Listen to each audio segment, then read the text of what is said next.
appreciation of evidence helps in judgment writing as well as in practical answer writing, and this is an art which comes with time and reading the Supreme Court judgments on Indian Evidence Act. So today I am going to discuss with you a recent judgment which is landmark and delivered on 19th May 2016. The name of the judgment is the state of Tamil Nadu versus Ponnuswamy and others. इस case में appreciation of evidence बहुत अच्छे से court ने किया है, तो let's discuss. सबसे पहले PW2 की टेस्टमनी पे आते हैं, जिसको अक्यूज़ ने कहा है कि वो एक स्टॉक विटनेस है। स्टॉक विटनेस होता है कि पुलिस का ने अपने स्टॉक में से एक विटनेस निकाला और झूठा विटनेस इस केस का गवाह बना दिया। तो उसको कोर्ट कैसे अप्रिशिएट करेगा, सच्चाई को कैसे जानेगा कि एक्चुअली वो सच बोल रहा है कि झूठ बोल रहा है। तो obviously court cross examination allow करेगा 165 इंडियन एविडेंस एक्ट या फिर 168 BSA में उससे क्वेश्चन पूछ सकता है और चेक कर सकता है कि वो सच बोल रहा है कि झूठ बोल रहा है। तो these are some method to testify. तो यहाँ पे देखो PW2 जो है उसने कहा है कि 3 लोगों ने किस बॉडी पार्ट पे किस वीपन से, और उसने ये वीपन भी आइडेंटिफाई किया जिस वीपन से उसको मारा गया। उसकी कोर्ट में टेस्टिमनी दी है कि 3 लोगों ने मारा है और ये वीपन था, और वीपन भी आइडेंटिफाई किया, और ये भी कहा कि A8, A9 एंड A10 जो कि A10 जो है लेटर ऑन PW12 बन गया क्योंकि वो अप्रूवर बन गया कोर्ट का विटनेस, प्रोसिक्यूशन विटनेस इस वजह से बन गया क्योंकि उसको कोर्ट ने पार्डन ग्रांट कर दिया। तो उन्होंने उन 3 लोगों ने मारा, और उसने ये भी कहा कि फिर उसके बाद एम्बुलेंस वो लाई गई। फिर उसके बाद after that some time deceased was taken to the hospital, there he identify the knife. उसने नाइफ भी, PW2 ने नाइफ भी आइडेंटिफाई किया। तो identification of knife, identification of accused person is relevant under section 7 of BSA and section 9 of Indian evidence act. तो यहाँ पे फिर वो 2 दिन के बाद पुलिस स्टेशन में गया और उसने ही व्यू दैट द डिजीज, उसने ये लिखवाया अपनी टेस्टमनी में कि डिजीज़ की डेथ हो गई क्योंकि उसको लगा है ऐसा। अब यहाँ पे कुछ माइनर कॉन्ट्रडिक्शंस उसकी टेस्टमनी में पॉइंट आउट किए अक्यूज़ ने, कि उसने ये नहीं बताया PW was सिटिंग और standing when he witnessed the commission of the murder. ये उसने नहीं बोला कि PW2 ने कि वो बैठा था या खड़ा था। और लेकिन कोर्ट ने कहा कि जब हम अक्यूज़ ने एक्सटेंसिवली क्रॉस एग्जामिनेशन कर लिया और जो है वो फेयरली कंसिस्टेंट रहा PW2 अपनी बातों पे, तो वहाँ पे ये छोटे मोटे कॉन्ट्राडिक्शंस लाइक कि वो बैठा था या खड़ा था वो इमेटेरियल है केस के लिए। अब यहाँ पे furthermore accused person have not been able to show that association of PW2 either with the deceased or assailant और द पुलिस। उसने अक्यूज्ड ये नहीं एस्टेब्लिश कर पाए कि वो किसी भी तरह से जो विटनेस है वो एसोसिएटेड है डिजीज्ड से या असिलेंट से या पुलिस से। On being asked PW2 also discuss the name of the owner, registered number of the vehicle. और उसने ये भी पूछने पे ये भी बताया कि वो किस व्हीकल से उस प्लेस पे आया था जहाँ पे मर्डर हुआ। मर्डर एक पब्लिक प्लेस पे हुआ था, दिन में हुआ था, सबके सामने हुआ था। तो उसमें जो विटनेस था तो वो किसी बाई चांस वहाँ पे आया था, तो उसने बता दिया कि मैं इस व्हीकल से आया था। तो इस पैराग्राफ से हमें पता चलता है कि कोर्ट किन बातों पे ध्यान देता है। देखो जब भी कोई विटनेस आएगा तो अक्यूज्ड कहेगा कि देखो उसके पुलिस स्टेटमेंट में और अभी के टेस्टमनी में कि ये कॉन्ट्राडिक्शन है, वो पुलिस का विटनेस है। तो कोर्ट चेक करेगा कि एक्चुअली मटेरियल कॉन्ट्राडिक्शन है या फिर नहीं है, और क्या वो पुलिस का स्टॉक विटनेस है या नहीं है। उसे चेक करने का तरीका होता है क्रॉस एग्जामिनेशन। और जब वो एक्सटेंसिवली क्रॉस एग्जामिन करा एक्यूज नहीं और वो फेयरली कंसिस्टेंट था तो कोर्ट ने इसको रिलायबल माना। और नेक्स्ट PW3 की टेस्टमनी को कोर्ट ने किस तरह से देखा कि वो सच बोल रहा है या झूठ बोल रहा है, किस तरह से उसके एविडेंस को अप्रिशिएट किया। तो यहाँ पे देखो ये जजमेंट 35 पेजेस का है and I have read the entire judgment. अब यहाँ पे मैं इतने कम मिनट में 10 मिनट में या 15 मिनट में आपको समराइज़ करके दे रही हूँ, आपके साथ मैं डिस्कस कर रही हूँ। तो it would be better for you, आप अगर 15 मिनट की वीडियो में भी स्टे नहीं कर सकते तो मतलब अजीब हो जाएगा। तो इस आपके लिए बेटर है कि आप इस वीडियो को पूरा देखें और साथ में बीच बीच में जहाँ पे आपको लगता है कि कोर्ट की लैंग्वेज आपके लिए इम्पोर्टेंट है तो वहाँ पे पोज करके यू कैन टेक स्क्रीनशॉट्स और you can read the language because this is the original judgment. अब यहाँ पे PW3 की टेस्टिमनी 48 में है, तो वो नेक्स्ट आई विटनेस है। तो वो वहाँ पे HDFC बैंक के पास में खड़ा होके उसने मिस्टर गोपाल नाथ के साथ सारा इंसिडेंट देखा। उसने अक्यूज्ड लोगों की कन्वर्सेशन भी सुनी कि उनको कितना कितना पैसा मिलना है टास्क के लिए और उनको किस तरह से मानना है। और उसके अलावा उसने ये भी PW3 ने ये भी कहा जो भी उसने कहा कि किस तरह से मारा, कौन सा वीपन था, वो कोरबरेट कर रहा है PW2 की टेस्टमनी को। PW2 को ना अभी जिसकी टेस्टमनी हमने देखी, तो यहाँ पे उसको भी PW3 को भी अक्यूज ने कहा कि ये स्ट्रोक विटनेस है। तो कोर्ट ने देखा मतलब उससे एविडेंस ले कि वहाँ पे वो क्यों आया था, तो वो प्रूव कर पाया कि उसका HDFC बैंक में जो है अकाउंट है और वो KYC के रिगार्डिंग जानने के लिए आया था, कोई पैसा निकालने के लिए नहीं आया था। और उसने जो है PW2 को ये भी कहता हुआ सुना कि डोंट कट ब्रदर। जब वो मार रहे थे तो PW2 शाउट कर रहे थे कि प्लीज़ डोंट कट ब्रदर। तो ये और इसका भी क्रॉस एग्जामिनेशन हुआ।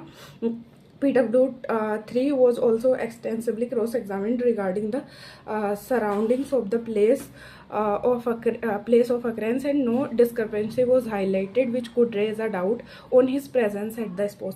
कि वो स्पॉट पे था या नहीं था, इस चीज़ को उन्होंने अक्यूज ने रेज किया कि वो नहीं था, लेकिन ऐसा कुछ भी उसके क्रॉस एग्जामिनेशन में नहीं निकल पाया जिससे ये प्रूव होता है कि वो उस दिन इंसिडेंट के टाइम पे वहाँ पे नहीं था। इसके अलावा उससे जो पर्टिकुलर्स पूछे गए कि वहाँ पे क्या चीज़ें थी क्या चीज़ें नहीं थी, मतलब एरिया के बारे में एंड ऑल, तो वो अच्छे से बता पाया और उसका एक्चुअली उस बैंक में अकाउंट मिला भी। तो कोर्ट कह रहा है on the comprehensive analysis of eye witnesses PW2 and PW3 we are of the view their testimony are wholly incriminating and there is nothing unusual और अननेचुरल और doubtful regarding their presence at the place of occurrence. तो उनके ऐसा कुछ भी unnatural या नहीं है या डाउटफुल नहीं है जिससे उनकी प्रेजेंस पे डाउट किया जा सके। Their presence is duly explained and material particulars related to their visit have been disclose by both the witnesses. ठीक है, उसके अलावा जब भी आपको 161 CRPC जो कि कॉरेस्पॉन्ड करता है 180 ऑफ BNSS, उसमें अगर आपको कॉन्ट्राडिक्शन करना है तो आपको पहले कन्फ्रंट करना पड़ेगा रेड विथ BS से। तो इसमें क्या हुआ था, furthermore there is a gross procedural infirmity. तो यहाँ पे जब PWs का इनका कॉन्ट्राडिक्शन किया गया था तो बिना कन्फ्रंट किया गया था, तो कोर्ट ने इसको कहा कि ये इरेगुलर है and not in conformity with procedure है। इसके अलावा जो है डिस्कवरी हुई है कुछ आर्टिकल्स की लाइक मोटरसाइकिल और उसके अलावा नाइफ़। अब PW31 ने कहा कि मेरे से नाइफ़ परचेज़ किया था और ये जो है accused number A two accused number 7 ने एडमिट किया है अपने क्रॉस एग्जामिनेशन में कि उन्होंने वो पर्टिकुलर नाइफ़ जो कि यहाँ पे प्रूव हो गया है अगले पैराग्राफ में कि वो वीपन था जो कि इंजरी कॉज करने में यूज़ हुआ था, मतलब जो मर्डर में यूज़ हुआ था। तो उस वीपन को इन्होंने ख़रीदा था PW31 से और ये PW31 ने नारियल काटने के लिए लिया था। तो इसको कोर्ट ने कहा कि ये सिर्फ indicate toward the solitary conclusion of guilt but also land credence. इससे ना सिर्फ गिल्ट समझ में आ रहा है अक्यूज्ड का, और साथ में ये भी पता लग रहा है कि PW12 जो है एक क्रेडिबल विटनेस। अब सुप्रीम कोर्ट यहाँ पे कह रहा है कि हाई कोर्ट ने एक थोड़ा सा एरर कमिट किया है in appreciation of material objects, like बहुत सारे ऑब्जेक्ट्स की डिस्कवरी हुई, जैसे कि visiting card, knife, bag, blood stain, shirt etcetera. अब इनमें से कुछ चीज़ें जैसे विजिटिंग कार्ड एक्सेट्रा को आइसोलेशन में देखें तो बहुत बड़ा कॉन्सिक्वेंस नहीं होता, लेकिन ये एक सीरीज़ ऑफ इंक्रिमिनेटिंग इवेंट्स का पार्ट होते हैं, कॉन्स्पिरेसी मीटिंग का पार्ट होते हैं। तो इनको आप इमैटेरियल कह के साइडलाइन नहीं कर सकते। और कोर्ट ने कहा है कि अगर कोई भी piece of chain of evidence are picked in isolation, their meaning and influence flowing from are bound to be different. At times even the seemingly weak link falling in the chain of evidence acts as a breach in completing the chain. इसके अलावा court ने ये discuss किया है the exposure of accused and permissible limits of such exposure during investigation have been subject to constant evaluation in the criminal jurisprudence on the jurisprudential scale. We begin with Article 20 Clause 3. Article 20 Clause 3 कहते हैं कि no one can be compelled to be witness against himself। और उसी line पे section 25 and 26 of Indian evidence Act हैं, and section 23 which correspond to section 25 and 26 of Evidence Act, जो section 23 है BSA का, वो है। तो वो ये कहता है कि कभी भी आप पुलिस को कोई भी कन्फेशन देंगे तो वो इनएडमिसिबल होगा, क्योंकि उसको माना जाता है कि कंपल्शन जो पुलिस के केस में है वो इनहेरेंट होता है, इसलिए उसको इनएडमिसिबल मानेंगे, वो अगेंस्ट कॉन्स्टिट्यूशनल प्रिंसिपल होगा। तो अब क्वेश्चन अगेन दूसरा आता है कि whether compelling an accused to provide fingerprints would amount to compelling him to be witness against himself, और whether compelling an accused to give his voice sample would amount to him being a witness against himself, और whether compelling an accused to provide his mobile password would amount to compulsion to be witness against himself etcetera. तो ये question आते हैं कि क्या इस तरह की चीज़ें मांगना, वॉइस सैंपल मांगना, एक्यूज से फिंगरप्रिंट मांगना या मोबाइल का पासवर्ड मांगना, ये उसको मेकिंग विटनेस अगेंस्ट हिमसेल्फ। तो ये कोर्ट ने ये पहले भी काफ़ी बार अराइज हो चुका है, और obviously there is a landmark judgment on this Selvi versus state of Karnataka, जिसमें सुप्रीम कोर्ट ने कहा है कि इसको ऐसी चीज़ों को देना विटनेस अगेंस्ट हिमसेल्फ नहीं बनाता। इसके अलावा एक DNA पे भी केस था जो कि जिसमें ये कहा गया था कि DNA वगैरह देना, उसके लिए कंपेल करना, आप किसको उसकी पर्सनल नॉलेज में से नहीं एक्सट्रैक्ट कर रहे कुछ भी, तो वो उसको आप उसके खिलाफ विटनेस नहीं बनाता है, तो वो अगेंस्ट आर्टिकल 20 क्लोज 3 के स्पिरिट नहीं है। मतलब आप क्या चीज़, जैसे आपके फिंगरप्रिंट लेना या कुछ भी वॉइस सैंपल लेना या DNA टेस्टिंग के लिए कोई चीज़ लेना, तो वो सैंपल लेना, तो वो सब जो है वो आप उसकी नॉलेज से नहीं एक्सट्रैक्ट कर रहे। उसके अलावा भी कोर्ट ने इस जजमेंट में भी एक बहुत ब्यूटीफुल पैराग्राफ लिखा है, इसको this will add more points, more clarity to the subject. Invariably, the core test that has been applied in resolving these issues is whether the act in question merely requires an accused to act in certain manner or to perform an act without giving any personal testimony, or in alternative whether it compels, देखो या क्या वो उस accused को सिर्फ और सिर्फ एक पर्टिकुलर मैनर में एक्ट करने के लिए कह रहा है, या फिर बिना पर्सनल टेस्टमनी दिए, तो वो क्या होगा, तो वो अगेंस्ट 20 क्लोज 3 नहीं होगा, वो वैलिड होगा। ऐसा पुलिस कर सकती है, वो इन्वेस्टिगेशन फर्दर ऑन करने में हेल्प करेगा। तो इसलिए उसको इनवैलिड या अनकॉन्स्टिट्यूशनल नहीं कहा गया है। और in alternative whether it compels him to disclose incriminating information from his own knowledge if it is the former the act is constitutionally valid. मतलब पहला है जब आप उससे पर्सनल टेस्टमनी देने के लिए नहीं कह रहे हैं उसकी नॉलेज के बेसिस पे, तो वो वैलिड है। लेकिन अगर वो कंपेल कर रहा है to disclose incriminating information from his personal knowledge, जो अक्यूज की पर्सनल नॉलेज में है उसमें से कोई इंक्रिमिनेटिंग उसके खिलाफ कोई अपने खिलाफ उसकी जो पर्सनल नॉलेज में है उसको डिस्क्लोज करने के लिए कंपेल कर रहा है, तो वो कॉन्स्टिट्यूशनली इनवैलिड होगा।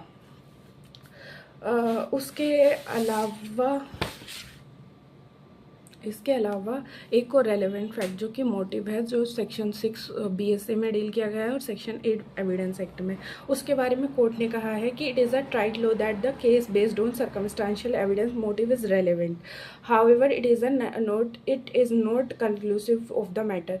कि अगर मोटिव होता है तो वो एक रेलेवेंट फैक्ट होगा, लेकिन अगर मोटिव नहीं होता है तो ये कंक्लूसिव नहीं होगा, और अगर मोटिव होता है तो भी ये कंक्लूसिव नहीं होगा कि उसी पर्सन ने मारा है, और अगर मोटिव प्रूव नहीं हो पा रहा कोर्ट में तो भी ये कंक्लूसिव नहीं होगा कि उसने नहीं मारा है। There is no rule of law that absence of motive would ipso facto dismember the chain of evidence and would lead to automatic acquittal of accused. सिर्फ इस वजह से कि मोटिव एग्जिस्ट नहीं करता, चेन ऑफ एविडेंस जो है वो डिसमेंबर नहीं होगी और वो ऑटोमेटिक एक्विटल को कंट्रीब्यूट नहीं करेगा अक्यूज्ड के। It is so because the weight of other evidence need to be seen and if the remaining evidence is sufficient to prove guilt, motive may not hold relevance, but a complete absence of motive is certain a circumstance which may weigh in favor of the accused during appreciation of certainly a circumstance which may weigh in favor of the accused during appreciation of evidence wherein favorable and unfavorable circumstances are shift and weighed against each other. The circumstance ought to be incorporated as one leaning in favor of the accused. अगर motive नहीं होता है तो हाँ ठीक है, वो एक सर्कमस्टांस अक्यूज्ड के फेवर में ऐड करेगा, बहुत ही छोटा सा। लेकिन अगर मोटिव नहीं होता तो इस वजह से अक्विट नहीं हो जाएगा, क्योंकि मोटिव तो होता ही है। वो कोर्ट में प्रूव ना हो वो अलग बात है कि कोई एविडेंस ना हो प्रूव करने के लिए। तो here I have discussed with you the entire judgment, means the all the important paragraph of the judgment. In the first video I have given you the legal provisions which were dealt by the apex court in the judgment। तो पिछली video में मैंने जो legal provision थे, जो reasoning थी, जो 25, 26, 27 evidence act के बारे में या 23 BSA के बारे में जो सुप्रीम कोर्ट ने कहा, और कॉन्ट्राडिक्शन 161 एंड 162 CRPC के BNSS के बारे में कहा, या फिर गेट एनालिसिस के बारे में कहा, उसको एक्सटेंसिवली मैंने फर्स्ट वीडियो में डील कर दिया था। उसका link I would be mentioning in the description as well as in the comment. So अब दोबारा से मैं सारा रिपीट करना वीडियो काफ़ी लेंदी हो जाएगी और कोई फ़ायदा भी नहीं है। आई होप जो एक ब्रिज होता है between reading the judgment, persons who read the judgment and person who don't read the judgment, उस ब्रिज को पार करने में I am helping you a little. Thank you. If you like the video, please do mention in the comment section कि क्या तुम्हें ठीक लगा और क्या नेक्स्ट वीडियो में मुझे क्या इम्प्रूवमेंट करने की ज़रूरत है या किस टॉपिक पे वीडियो बनाने की ज़रूरत है। उसके अलावा subscribe the channel. Thank you so much.